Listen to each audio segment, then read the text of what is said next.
You know, tragically on November 17th, 2021, young Dolph was ripped away from us. And as we approach upon his trial hearings to find out the truth about what occurred that day, it really just brings back all of that emotion that the city went through. Young Dolph was a very loved and appreciated person in his community, and that entire community was rocked by these devastating events that occurred. You can only just send out a heart-filled RIP because there's just so much emotion behind it. And how do you deal with one circumstance after another? And that's what the city has been through, one circumstance after another. And now Mia even has to really buckle down and make sure that she's good for her, her kids, her family, as they enter into this journey going through these trial hearings. They've got 4 suspects on the table, you know, and a lot of information to put out there and really lay out the circumstances that actually occurred that day. We can speculate in scenarios all day long and find the truth in the situation. It's an investigation. But to really be able to put answers to the questions that have been left unknown for nearly 3.5 years now, it is just devastating. It's really gonna bring relief if we get to the truth in the bottom of the situation for the city, for Mia, and for anybody else that has been affected. Every time that they came out and they said that this is the new development, it's always somebody who was connected to Young Dolph. It was never a random person. R.I.P. Young Dolph. Throw the Dolphins down in the comment section. Let me know if you're a fan of Young Dolph. Let me know if you're a fan of CMG. Let me know who you rocking with. Regardless of what went down, Young Dolph didn't deserve to get taken out like this. A lot of people thought that by them releasing that this person been locked up, that person been locked up. All them people, they know Glock. And Glock is one of the main ones. He didn't want to hang with them no more after him and Young Dolph had the little talk about them, his people. Like Young Dolph from Chicago. Young Dolph is not from Memphis. And Blac Youngsta, he didn't like the fact that somebody from Chicago came to Memphis, got money, showed people how to get money, and then basically rock with CMG.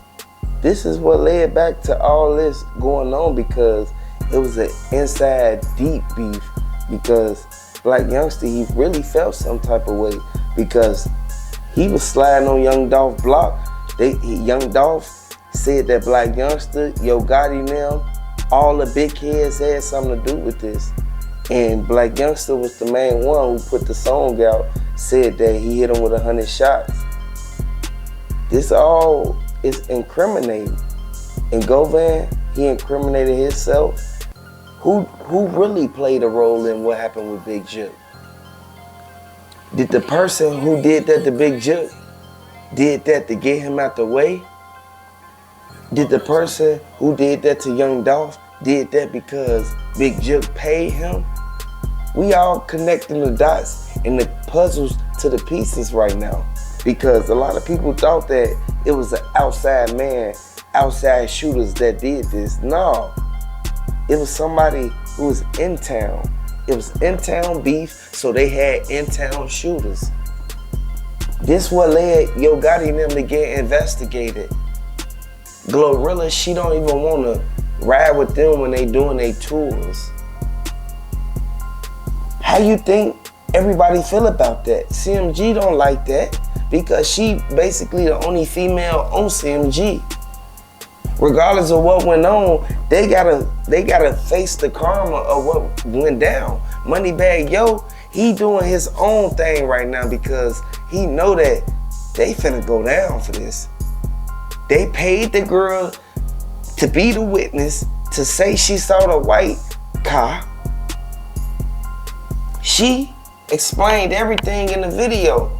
She said her boyfriend was with her. They came out the gas station and went, and they literally saw them getting down on Young Dolph. Regardless of what went down, they shouldn't have never did it. This is what's leading back to all this basically overturned. The feds ain't gonna play no games when they come get Yo Gotti. That's the big kid who they really want.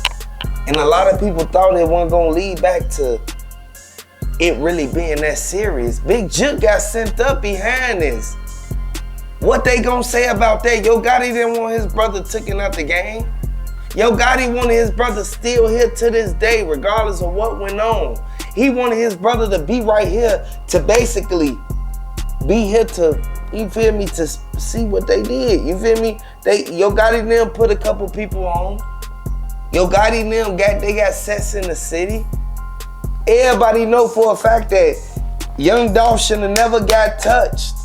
Young Dolph had too much money, and the people that was with him should have had the security on deck ready, regardless of what went down. They weren't never supposed to get that close to Young Dolph. So regardless of how they look at it, how they put it, they should have never touched them. And this is why it always come back to the feds kicking down on everybody who played a role in this. So it's over with. Absolutely. I think the biggest challenge for Yo Gotti was the fact that Young Dolph was an independent contractor. He didn't need a backing. He didn't need a producer. He didn't need someone to be his agent. He did it on his own. That he literally showed the community how to make yourself somebody. And I think that was just like a slap in Yo Gotti's face. What is the irony in that? Jealousy. Oh, there can only be one king of Memphis. Young Dolph wasn't looking to be the king of Memphis. He didn't carry that type of pride. He didn't carry that type of self-conceitance. That was for somebody else to have. He cared about his community and what he could do for them. Yeah, because the feds, they said that the evidence all led back to Straight Drop, Cornelius Smith, the fingerprints that was on the door when they opened the door to go inside of Makedas. And Yo Gotti, he thought that this was gonna, you feel me, this was gonna be on the hush. No, they made it to where everybody saw that you gonna go down for this, because these your people and your brother who basically had something to do with this. And Big Jip is a part of CMG.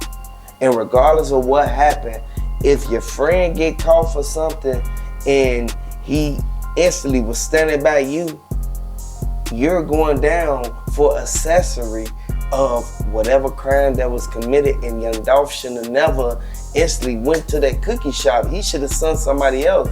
And from what the lady said, the cookie shop lady, she said that Young Dolph ain't ordered his regular chocolate chip cookies. He ordered lemon and strawberry. Why would he order something totally different? They should have knew something was off. They should have knew it was something suspicious about that. Raven said it out her mouth. Unfortunately, it happened inside the cookie shop. Her daddy told her. Whoever her daddy is, he was the man behind the mastermind and his compadres basically coming up and doing this to Young Dolph. Because he was the only one pulling up at the exact time. He was the only one who talked to the police and told them he didn't know if Young Dolph shot up the shop. Everybody sat there and looked at it like, how you ain't know that it was a body right there? How you ain't know that Young Dolph was right there? How you ain't know that the window was busted out? How didn't you know this stuff? Like, at the end of the day, when you gave the interview, you messed up, because you literally placed yourself at the scene, and regardless of how you look at it, forensic details and the developing stories that's behind what happened with Young Dolph, Big Juke, Govan, this is all gonna lead back to the cookie shop at the end. Even if they take down Yo Gotti and he don't snitch on Makeda Raven, it all gonna go back to the cookie shop, because that's where it happened at. Regardless of who paid it, who allowed it to happen. Who allowed it to happen? Yo Gotti, the cookie shop owners. They said Young Dolph, he was the one that told the lady that was inside of the cookie shop, he told her, you could quit your job and work for me. She said it out her own mouth. Like, at the end of the day, it should have never went down like that. How do you feel about Big Juke being caught up into entanglement with Yo Gotti, Young Dolph, CEO Teezy, Govan? Govan is his friend now. Like, you have to really pay attention to that. Because if your friend can get other people out the way, what makes you think that he can't get you out the way? Was you gonna tell on Govan? Was Big Juke, was he gonna tell on Govan? Do you think Big Juke was gonna tell on Govan? You know, only one can speculate, and I like to refer back to a phrase of, oh, the web we weave when we choose to deceive. They are so intertwined into each other's circumstances and situations that it's really going to take laying out the evidence on the table piece by piece and really getting to the bottom of it. Whether Big Juke had something to do with Young Dolph or Govan was the mastermind as suggested, at the end of the day, the situation should have never occurred. And a lot of senseless acts of violence have occurred, setting poor examples for our children, and a lot of families have lost their key family members. Over what? That's the part I wish I could understand and wrap my mind around. And I know that I don't live the life of the streets, but these people had the choice not to live the life of the streets. They got into an industry that is booming and is big enough for millions of people to join it realistically. But they still was in the streets. Why? By them still being in the streets, it kind of made them have 1 foot in the game and 1 foot out the game. You can't do that. You have to instantly, you gotta go in full throttle. They knew that the street beef was gonna catch up with them one day or another. Absolutely. You can only figure the pile up events that happen, and even down to the point of them starting to make diss tracks at each other. When you get to that level, in my opinion, someone needs to take a step back and let the heat cool off. Because when you're angry, you can't think straight. And when you're not thinking straight, you're not adequately assessing situations for what they really are. You could be aware that you got a snake in your circle, but not really breaking down the puzzle to see who it might be and see who you might actually need to keep an extra set of eyes on. And therefore, stabbing your own self in the back because you overlooked a key situation that really became a detrimental situation. It all leads back to Yo Gotti, because he was the one who basically told his brother he gonna rap about his life and then get on. Yo Gotti was in the streets too. Don't get me wrong, Yo Gotti got dirt on him too. But Young Dolph, he came from Chicago and came out there, and Blac Youngsta didn't like that. He didn't like that. He didn't like the fact that Young Dolph didn't sign to CMG. This is why I always say, you gotta watch your surroundings. You gotta watch the people in your circle, because Big Moochie Great and them, they looking at the whole CMG like y'all had something to do with it.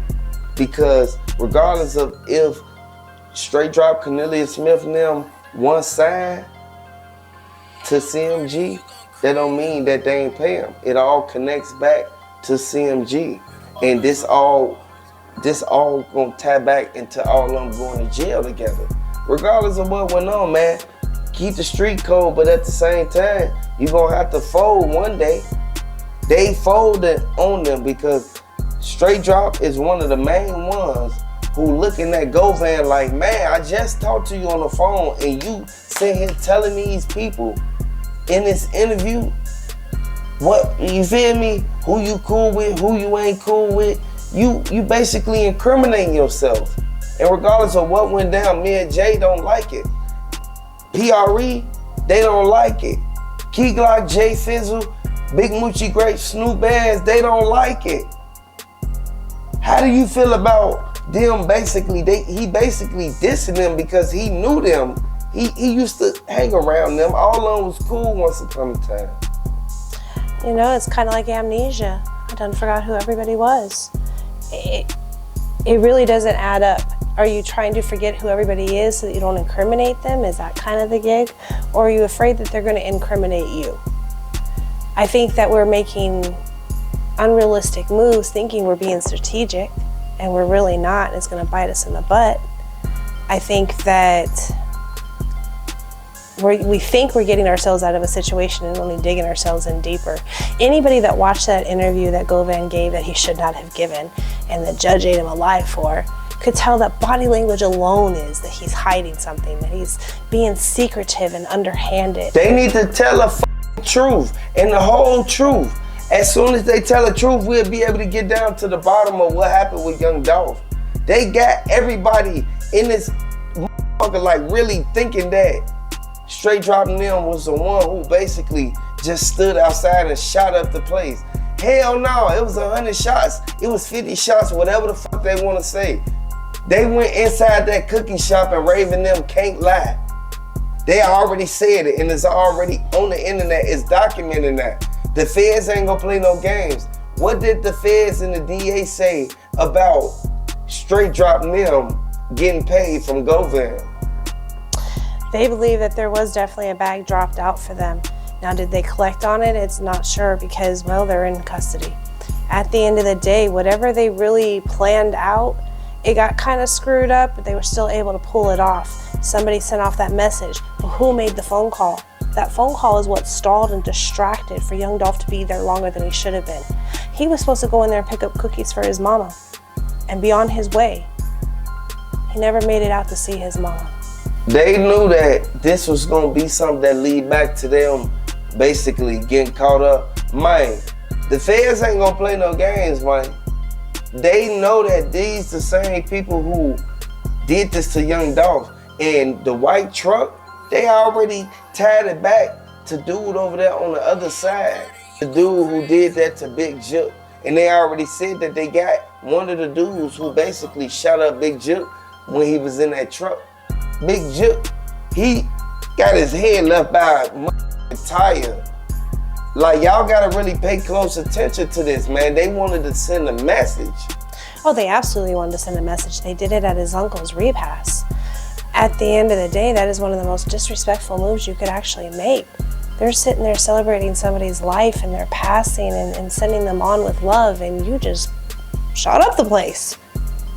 Forget the fact the lack of security that should have been in place. Why would you go to the extent of somebody else's repass? I don't get it, other than to be disrespectful. A lot of motherfuckers thought that Big Juke, he was gonna get it one way, one day or another, because you can't fuck with nobody like Young Dolph and then think that ain't shit gonna happen to you. Yeah, but the way they did it, they sent an intended message. And a lot of people even speculate that it wasn't for him, it was for Yo Gotti.